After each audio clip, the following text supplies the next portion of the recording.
नमस्कार। रामकृष्ण परमहंस का एक बड़ा गहरा विचार है।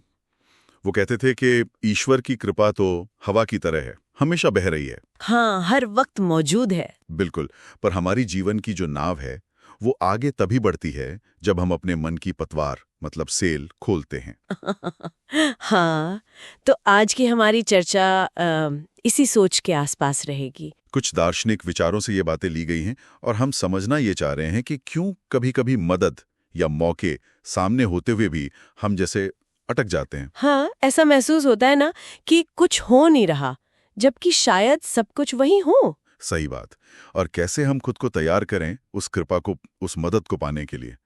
तो मूल विचार वही है, हवा तो चल रही है, पतवार खोलनी है। चलिए इसको थोड़ा और खोलते हैं। एक छोटी सी कहानी है ना उस आदमी की, कौन सी? वो जो हमेशा शिकायत करता था कि कमरे में ताजी हवा नहीं आती, घुटन रहती है। अच्छा, हाँ। और जब किसी ने पूछा भाई खिड़की क्यों नहीं खोलते, तो बहाने, अरे ध्यान नहीं रहा या शायद धूल आ जाएगी।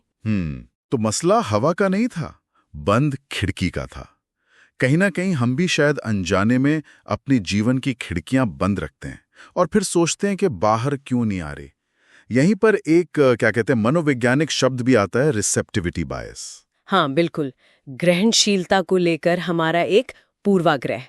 और असल में समझने वाली बात यह है कि ये रिसेप्टिविटी बायस अक्सर अनजाना होता है, हमें पता भी नहीं चलता। अच्छा। हाँ, ये वो मानसिक रुकावट है जिसके चलते हम अच्छी चीजों, नए मौकों या दूसरों की मदद को या तो देख ही नहीं पाते या फिर हिचकते हैं लेने में। मतलब हम खुद ही अपने रास्ते में आ जाते हैं। बिल्कुल, बिना ये जाने कि हम ऐसा कर रहे हैं। ये सिर्फ बाहरी मदद को मना करना नहीं है, कई बार तो हम अपने अंदर उठ रहे अच्छे ख्यालों को भी दबा देते हैं। जैसे लगता है अरे नहीं, मैं ये नहीं कर सकती या ये मुमकिन नहीं है। वो एक अंदरूनी आवाज होती है जो कहती है मत खोलो खिड़की। हाँ। और ये मन की पतवार ये बंद क्यों रहती है आखिर? हाँ, ये बड़ा सवाल है। वजह है वो बोझ जो हमने इस पर डाल रखे हैं। डर, शक, कोई पुरानी कड़वाहट, हमारा अपना अहंकार। अहंकार कैसे?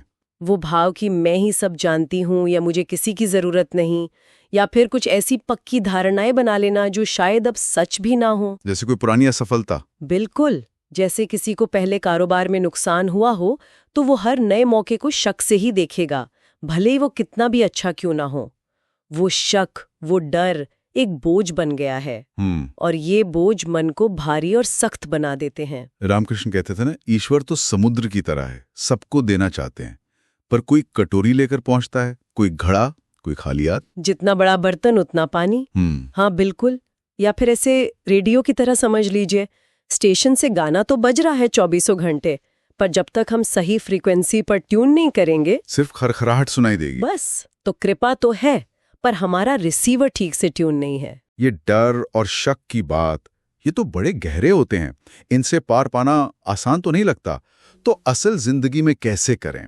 ये मन की पतवार आखिर खुलेगी कैसे? देखिए, अगर हम इससे जीवन की बड़ी तस्वीर से जोड़ के देखें तो रास्ते मुश्किल नहीं है, बस इरादा चाहिए। पहला कदम है स्वीकार्यता, एक्सेप्टेंस। स्वीकार्यता मतलब जीवन जैसा है उसे स्वीकार करना। हर स्थिति से लड़ने की बजाय उसे देखना, समझना। रामकृष्ण के दर्शन में इसे समर्पण भाव भी कहते हैं, हर हाल में ईश्वर की मर्जी देखना। समर्पण। दूसरा तरीका है ध्यान। रोज कुछ पल शांत बैठकर बस अपने विचारों को देखना, बिना उलझे। इससे मन की उथल-पुथल कम होती है, वो ज्यादा शांत और ग्रहणशील बनता है। ध्यान, मेडिटेशन। हाँ। तीसरा है सच्ची प्रार्थना, दिल से निकली हुई पुकार, रटे रटाए शब्द नहीं। और चौथा जो बहुत जरूरी है, कृतज्ञता, ग्रैटिट्यूड। हाँ, शुक्रगुजार होना। जो मिला है चाहे छोटा हो या बड़ा, उसके लिए धन्यवाद का भाव रखना। ये एहसास ही मन के दरवाजे खोलता है सच में।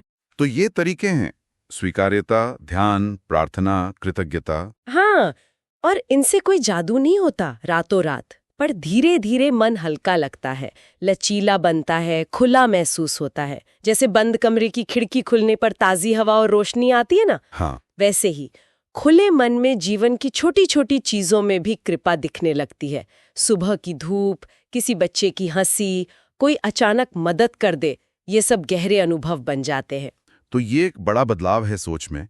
मतलब हमें कृपा को कहीं से खींचना या पैदा नहीं करना है। नहीं, बिल्कुल नहीं। वो तो है ही हवा की तरह, हमें तो बस अपने अंदर की रुकावटों को हटाना है। सही कहा, जो उसे रोक रही हैं उन बाधाओं को हटाना है। ये उस अटके हुए भारीपन वाले एहसास से निकलकर जीवन के साथ बहने जैसा है, फ्लो में आना जिसे कहते हैं। बिल्कुल, सहज प्रवाह के साथ। तो कुल मिला के बात यही हुई, कृपा की हवा तो बह ही रही है, पतवार खोलने का काम हमारा है। हाँ, जैसा रामकृष्ण ने साफ कहा था, दोष हवा का नहीं, तुम्हारी बंद पतवार का है। और ये बात हमें सोचने पर मजबूर करती है ना। क्या कि क्या हम एक पल रुककर अपने मन पर लदे इन बोझों को, डर, शक, अहंकार, क्या हम इन्हें थोड़ी देर के लिए किनारे रख सकते हैं और भरोसे और खुलेपन के साथ अपनी पतवार को खोलने को तैयार हैं?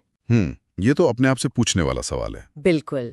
शायद जीवन की सबसे बड़ी चुनौती तूफानों से लड़ना नहीं है। तो फिर क्या है? शायद ये सीखना है कि जब हवा हमारे हक में बह रही हो, जब सब ठीक लग रहा हो, तब अपनी पतवार कैसे उठाई जाए, तब कृपा को ग्रहण कैसे किया जाए।